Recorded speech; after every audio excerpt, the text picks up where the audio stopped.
VK. Sanoj MLA ഇന്ന് ഡിവൈഎഫ്ഐയുടെ സംസ്ഥാന സെക്രട്ടറി എന്ന നിലയിൽ ഈ വിഷയത്തിൽ മാധ്യമങ്ങളോട് പ്രതികരിച്ചിരുന്നല്ലോ. ഡിവൈഎഫ്ഐയുടെ അന്വേഷണത്തിലും ഇപ്പോൾ വന്ന വാർത്തകളിൽ നിന്നും മനസ്സിലാകുന്ന വിവരങ്ങൾ എന്തൊക്കെയാണ്? ഈ ബന്ധം, ഇവരുടെ മയക്കുമരുന്ന് ഇടപാട്, അതിൽ തന്നെ ഒരു കാര്യം മനസ്സിലാക്കുന്നത് വിവരം പോലീസിലേക്ക് ആരോ എത്തിച്ചു കൊടുത്തിട്ടുണ്ട്. എത്തിച്ചു കൊടുത്തതിനെ തുടർന്ന് തന്നെയാണ് കാസർഗോഡ് ഈ റെയ്ഡും അല്ലെങ്കിൽ ഈ പരിശോധനയും പിടി വീണതും അവിടെയാണ്. അപ്പോൾ എന്ന് വെച്ചാൽ പലർക്കും അറിയാം ഇവർക്ക് ഇത്തരം ഏർപ്പാടുകളുണ്ട് എന്ന്. അറിയാത്ത കാര്യമൊന്നുമല്ല, അറിയുന്ന പലരുമുണ്ട്. ഒരുപക്ഷെ പലരും അത് മിണ്ടാതിരുന്നത് കാരണം അധികാര കേന്ദ്രങ്ങളിൽ വലിയ സ്വാധീനമൊക്കെ ഉള്ളതുകൊണ്ട് മിണ്ടാതിരുന്നതാകാം എന്നതുകൂടിയുണ്ട്. പക്ഷേ ഇപ്പോൾ നിങ്ങളുടെ സനോജിൻ്റെയും ഡിവൈഎഫ്ഐയുടെയും ഒക്കെ അന്വേഷണത്തിൽ ഇതുമായി ബന്ധപ്പെട്ട് മനസ്സിലാകുന്ന കാര്യങ്ങൾ എന്തൊക്കെയാണ്? ശരത്ത്, ഇത് ഒറ്റപ്പെട്ടതോ ചെറിയതോ ആയ ഒരു സംഭവമല്ല. ഇത് വളരെ വിപുലമായിട്ടുള്ള ഒരു നെറ്റ്വർക്കാണ്.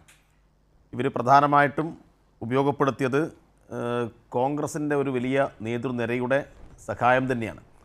അപ്പം അതിൻ്റെ ഭാഗമായിട്ട് വി.ഡി. സതീശനുമായിട്ടുള്ള ചില കാര്യങ്ങൾ മാത്രമാണ് ഇപ്പോൾ പുറത്തു വന്നിട്ടുള്ളത്.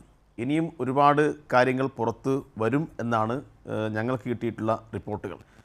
അതായത് ഇത്തരം സംഘങ്ങളുമായിട്ട് വി.ഡി. സതീശനുള്ള ബന്ധം സംബന്ധിച്ച് കോൺഗ്രസ് പാർട്ടിയിൽ നിന്ന് തന്നെ നേരത്തെ ചില വിമർശനങ്ങൾ ഉണ്ടായിട്ടുണ്ട്. പ്രാദേശികമായിട്ട് ആളുകൾക്ക് മനസ്സിലാവുമല്ലോ ഓരോ ആളുകളുടെയും ജീവിത നിലവാരവും, പെട്ടെന്ന് പണമുണ്ടാക്കുന്നതും അവർക്ക് രാഷ്ട്രീയമായി ചില സ്വാധീനമുണ്ടാകുന്നതൊക്കെ.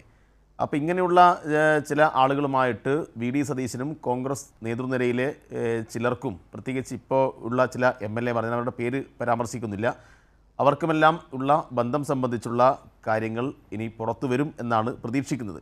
ഇതിപ്പോൾ അത്യന്തം ഗൗരവമായിട്ടൊരു വിഷയമാണ്. ഇതിപ്പോൾ കോൺഗ്രസിൻ്റെ ചില സൈബർ പോരാളികൾ ഇപ്പോൾ പറയുന്നത് അതെന്താ ഒരു ഫോട്ടോ പുറത്തു വന്ന അത്ര വലിയ പ്രശ്നമാണോ?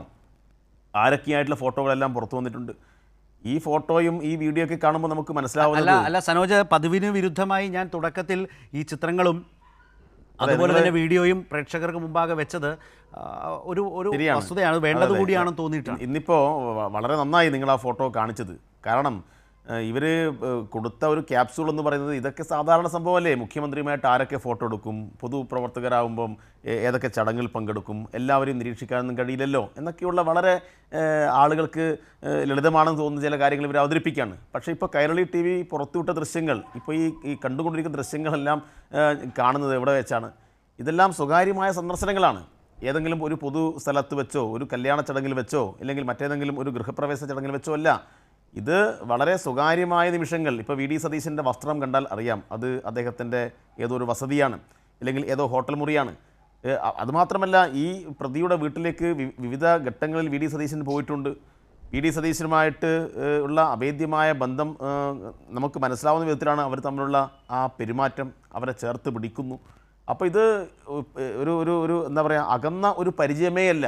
ഇത് എത്രയോ കാലമായിട്ട് ഒരു പരസ്പര കൊടുക്കൽ വാങ്ങലിൻ്റെ എല്ലാം ഒരു തലം കാണുന്ന ഏതൊരാൾക്കും മനസ്സിലാവും. മാത്രമല്ല, നിങ്ങളിപ്പോൾ സ്ക്രീനിൽ കാണിക്കുന്നത് തന്നെ സോഷ്യൽ മീഡിയ കോർഡിനേറ്റർ എന്നാണ്.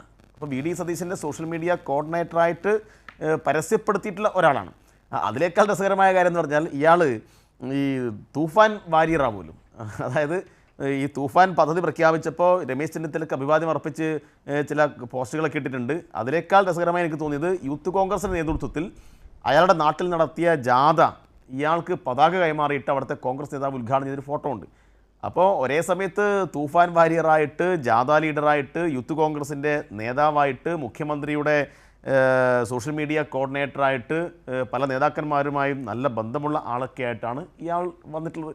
അതുകൊണ്ട് കോൺഗ്രസ് പാർട്ടിക്ക്, അവരുടെ അണികൾക്ക്, അവരുടെ സൈബർ പോരാളികൾക്ക് ഇതേതോ ഒരു സെൽഫി അല്ലേ എന്ന് പറഞ്ഞ് ഈ പ്രശ്നത്തിൽ നിന്നും ഒഴിഞ്ഞു മാറാൻ കഴിയുന്ന പ്രശ്നമില്ല. ഒന്നാമത്തെ കാര്യം. പിന്നെ ഒരു കാര്യം, ഈ സതീശൻ പലപ്പോഴും കാര്യങ്ങൾ വെളിപ്പെടുത്താറില്ലല്ലോ. ഇപ്പം നേരത്തെ ഹെലികോപ്റ്റർ വിവാദം ഉണ്ടായ സമയത്ത് പറഞ്ഞു എനിക്ക് അജ്ഞാതനായിട്ടുള്ള ഒരു ഇൻവെസ്റ്ററെ കാണാൻ വേണ്ടി വന്നു എന്നാണ്. ഇപ്പോൾ ന്യായമായും ചിലപ്പോൾ ആളുകൾ സംശയിച്ചാൽ കുറ്റം പറയാൻ വേണ്ടി കഴിയും. ഇതുപോലെയുള്ള അജ്ഞാതനായിട്ടുള്ള ഇൻവെസ്റ്റർമാരാണോ എന്ന കാര്യത്തിൽ ആളുകൾക്ക് ഇപ്പോൾ സംശയം തോന്നിയിട്ടുണ്ട്.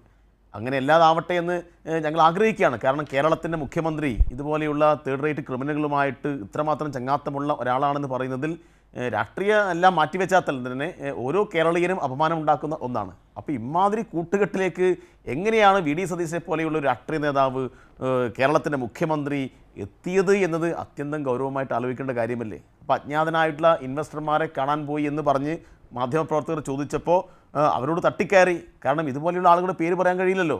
അപ്പോൾ ഇത്തരം അജ്ഞാതരായിട്ടുള്ള ഇൻവെസ്റ്ററുമായിട്ടാണോ കേരളം കരാറിൽ ഏർപ്പെടുന്നത്? ഇവർക്കുള്ള സംരംഭം വികസിപ്പിക്കാനാണോ കേരളത്തിൽ മുഖ്യമന്ത്രി ശ്രമിക്കുന്നത് എന്ന ഒരു സംശയം ഇവിടെ ഉന്നയിക്കാൻ ഉണ്ട്. മറ്റൊന്ന്, ഇതിൽ അത്യന്തം ഗൗരവമായ മറ്റൊരു കാര്യം, ഇപ്പോൾ ടി.ജി. മോഹൻദാസ് എന്ന് പറയുന്ന ഒരു വർഗീയവാദി അങ്ങേയറ്റം വിഷമമിക്കുന്ന ചില പ്രസ്താവനകൾ നടത്തി, യൂട്യൂബിൽ ചില പ്രസംഗങ്ങൾ നടത്തി, അത് പ്രചരിപ്പിച്ചു. എത്ര ദിവസമാണ് യൂട്യൂബിൻ്റെ കണ്ടൻറ്റ് അവിടെ നിന്നത് ശരത്ത്? എനിക്കൊന്ന് ഇപ്പോഴും ഉണ്ടെന്നാണ് തോന്നുന്നത്. എന്തായാലും കഴിഞ്ഞ 11 ദിവസമായിട്ട് ആ വർഗീയ പരാമർശം, സ്ത്രീകളെ ബലാത്സംഗം ചെയ്യണം എന്ന ആഹ്വാനം, ആക്രോശം, വംശീയത, അതെല്ലാം തുളുമ്പുന്ന കാര്യങ്ങൾ കഴിഞ്ഞ 11-12 ദിവസമായിട്ട് യൂട്യൂബിൽ കിടക്കുകയാണ്. അപ്പോൾ കഴിഞ്ഞ ദിവസം ഒരു ചർച്ചയിൽ LDF-ന്റെ പ്രതിനിധി ചോദിച്ചു, എന്തുകൊണ്ടാണ് അത് നീക്കം ചെയ്യാൻ ആവശ്യമായ ഇടപെടൽ ഗവൺമെൻറ് നടത്താതിരുന്നത്? അപ്പോൾ കോൺഗ്രസ് നേതാവ് പറഞ്ഞ് ഞാൻ കേട്ടു, അതൊക്കെ വലിയ പണിയുള്ള കാര്യമാണ്. അത് DGP അങ്ങനെ പെട്ടെന്ന് മെറ്റയ്ക്ക് ഒരു മെയിൽ അയച്ചാലൊന്നും അത് സാധ്യമാവുന്ന കാര്യമല്ല. അതിനെല്ലാം എന്തെല്ലാം തരത്തിലുള്ള സാങ്കേതിക പ്രശ്നങ്ങളുണ്ട് എന്ന് അവതാരകനോട് ചൂടാവുന്നു, പങ്കെടുക്കുന്ന മറ്റ് പാനൽ അംഗങ്ങളോട് ചൂടാവുന്നു. നിങ്ങൾ ഇന്നത്തെ കഥ നോക്ക്. ഇന്നിപ്പോൾ നിങ്ങളുടെ കൈരളിയുടെ കാർഡ് വന്നു, റിപ്പോർട്ടർ ചാനലിൻ്റെ കാർഡ് വന്നു. ഈ കാർഡുകളെല്ലാം വന്ന് മിനിറ്റുകൾക്കകം മെറ്റയ്ക്ക് ഇവിടുന്ന് മെസ്സേജ് പോവുകയാണ്, അത് പിൻവലിക്കണമെന്ന് പറഞ്ഞിട്ട്. പിൻവലിക്കുകയാണ്. ഇതെന്താ അടിയന്തരാവസ്ഥയാണോ? ഓപ്പറേഷൻ തൂഫാൻ ആർക്കെതിരായിട്ടാണ്? ഇവിടെ കഞ്ചാവ് മാഫിയ സംഘങ്ങൾക്കെതിരായിട്ടുള്ള, വാർത്തകൾക്കെതിരായിട്ടുള്ള തൂഫാനായിട്ട് ഇവിടുത്തെ ഓപ്പറേഷൻ തൂഫാൻ മാറുകയാണ്. വാർത്തകൾക്കെതിരായിട്ട് തൂഫാൻ പ്രഖ്യാപിച്ച ഒരു സംസ്ഥാനം വേറെയുണ്ടോ? അപ്പോൾ യഥാർത്ഥ തൂഫാൻ ആർക്കെതിരെയാണ് എന്ന ചോദ്യത്തിന് കഞ്ചാവ് മാഫിയകൾക്കെതിരായ വാർത്ത കൊടുക്കുന്ന വാർത്താ മാധ്യമങ്ങൾക്കെതിരായിട്ടുള്ള തൂഫാൻ പ്രഖ്യാപിക്കുന്നു ഈ സംസ്ഥാന ഗവൺമെൻറ് എന്ന് വേണം കാണാൻ. അതുകൊണ്ട് വാർത്തകളെ ഈ നിലയിൽ ഭീഷണിപ്പെടുത്തി ഇല്ലാതാക്കി, കേന്ദ്ര സർക്കാരിനെ സ്വാധീനിച്ച് ഇല്ലാതാക്കി കഴിഞ്ഞാലൊന്നും ഇവിടെ പ്രശ്നങ്ങൾ അവസാനിക്കില്ല. അതുകൊണ്ട് മോഡി കേന്ദ്രത്തിൽ ചെയ്യുന്ന എന്താണോ അതാണ് VD ഇവിടെ ചെയ്തുകൊണ്ടിരിക്കുന്നത്. മോഡിയും VDയും വാക്കുകളിൽ ചെറിയ വ്യത്യാസം മാത്രമേ ഉള്ളൂ, ചെയ്യുന്ന കാര്യങ്ങളെല്ലാം ഒന്നാണ് എന്ന് പറയേണ്ടി വരികയാണ്. ഇത് ഞങ്ങളെ സംബന്ധിച്ചിടത്തോളം അപമാനകരമായിട്ടൊരു കാര്യമാണ്. പാർട്ടി ഏതോ ആയിക്കൊള്ളട്ടെ, പക്ഷേ കേരളത്തിൻ്റെ മുഖ്യമന്ത്രി ഇങ്ങനെയുള്ള ഒരു ക്രിമിനൽ സംഘങ്ങളെല്ലാമായിട്ടുള്ള ചങ്ങാത്തമുള്ള ഒരാളാണ് എന്ന് പറയുന്നത് അങ്ങേയറ്റം അപമാനകരമായിട്ടുള്ള ഒരു കാര്യമാണ്. ഇതിനകത്ത് സമഗ്രമായ അന്വേഷണം നടത്തി മുഖ്യമന്ത്രി ഓഫീസ് ഉൾപ്പെടെ അന്വേഷണ പരിധിയിൽ വരണം. മുഖ്യമന്ത്രിയുമായിട്ട് ഇത്രയേറെ ബന്ധമുണ്ടെങ്കിൽ മുഖ്യമന്ത്രിയുടെ പറഞ്ഞു കേട്ടിടത്തോളം മുഖ്യമന്ത്രിയുടെ ഓഫീസിൽ ഇദ്ദേഹം സ്ഥിരമായി പോകുന്ന ഒരാളാണെന്ന് മനസ്സിലാക്കുന്നത്. മുഖ്യമന്ത്രിയുടെ ഓഫീസിൽ യാതൊരു സെക്യൂരിറ്റിയും ഇല്ലാതെ ഏത് സമയത്തും കടന്നു ചെല്ലാൻ സ്വാതന്ത്ര്യമുള്ള ഒരാളാണ് പോലും ഇയാൾ. അങ്ങനെ ഇപ്പോൾ പുതിയ വാർത്തകൾ വരുന്നത്. അപ്പോൾ ഓഫീസിൽ മുഖ്യമന്ത്രിയുമായിട്ട് ഇത്ര ബന്ധമുണ്ടെങ്കിൽ പിന്നെ മറ്റാളുകളുമായിട്ടൊക്കെ എന്തൊക്കെ ബന്ധമുണ്ടാവും? അവിടെ മുഖ്യമന്ത്രിയുടെ ഓഫീസിൻ്റെ വിശ്വാസ്യത തകർന്നിരിക്കുന്നു. ആഭ്യന്തര മന്ത്രി ഈ കാര്യത്തിനകത്ത് മറുപടി പറയണം. കേരളത്തിൻ്റെ മുഖ്യമന്ത്രി ഈ കാര്യത്തിനകത്ത് പരസ്യമായി വിശദീകരണം കൊടുക്കാൻ തയ്യാറാവണം. അല്ലാതെ ഏതെങ്കിലും ക്യാപ്സൂൾ ഇറക്കിയിട്ട് അതെല്ലാം ഞാൻ മുഖ്യമന്ത്രിയായ സമയത്ത് ആരൊക്കെ ഫോട്ടോ എടുക്കും എന്നൊക്കെ പറഞ്ഞ് അങ്ങ് ഒഴിയാനാണ് ഭാവമെങ്കിൽ അത് കുറച്ച് കടന്ന കൈയാവും. അതിനൊന്നും അംഗീകരിക്കുന്ന പ്രശ്നമില്ല. അതുകൊണ്ട് ഇതിൻ്റെ കൃത്യമായ മറുപടി കേരളത്തിൽ കൊടുക്കേണ്ട ഉത്തരവാദിത്തം മുഖ്യമന്ത്രിക്കുണ്ട്, കേരളത്തിലെ ഗവൺമെൻറ്റുണ്ട്, കേരളത്തിലെ മുതിർന്ന കോൺഗ്രസ് നേതാക്കന്മാർക്കുണ്ട്. റൈറ്റ്. ഇപ്പോൾ സനോജ് പറഞ്ഞ കാര്യത്തിൽ അതിൻ്റെ ആ കാർഡുകളും കൂടി പിന്നീട് കാണിക്കാം. വളരെ വിചിത്രമായ നടപടികളാണ് ഉണ്ടായിട്ടുള്ളത്. ഈ കേസുമായി ബന്ധപ്പെട്ട് കൈരളി ന്യൂസ് ഈ വാർത്ത ആദ്യം തന്നെ ഈ ദൃശ്യങ്ങൾ സഹിതം അന്വേഷണത്തിൻ്റെ വിവരങ്ങൾ, ഇവർ പ്രതികളുടെ വിവരങ്ങൾ, ഇതെല്ലാം വിവരങ്ങൾ വെച്ച് വാർത്ത ചെയ്തപ്പോൾ കൈരളി ന്യൂസ് പുറത്തുവിട്ട ഞങ്ങളുടെ സോഷ്യൽ മീഡിയ കാർഡുകളൊക്കെ മെറ്റ അത് വല്ലാതെ വിലക്കുന്നു, പിടിക്കുന്നു, അത് മുക്കുന്നു എന്നുള്ളതാണ് സംഭവിച്ച ഒരു പ്രധാനപ്പെട്ട കാര്യം എന്ന് പറയുന്നത്. അതിൻ്റെ വിശദാംശങ്ങളും ഇപ്പോൾ അദ്ദേഹം സൂചിപ്പിച്ചു. അതുമാത്രവുമല്ല, ഇപ്പോൾ ടി.ജി. മോഹൻദാസിന് എതിരെ ഞങ്ങൾ കൊടുത്ത ഒരു വാർത്ത അതെന്ന് പറയുന്നത് പ്രതിപക്ഷ നേതാവിൻ്റെ വാർത്താ സമ്മേളനവുമായി ബന്ധപ്പെട്ടുള്ള ഒന്നായിരുന്നു. RSS വക്താവ് ടി.ജി. മോഹൻദാസിനെ തൊടാൻ സർക്കാരിന് പേടിയോ എന്നൊരു വാർത്തയായിരുന്നു. ആ വാർത്തയുടെ വിവരങ്ങളുമാണ് മെറ്റ ഫേസ്ബുക്ക് ഒഴിവാക്കിയത്.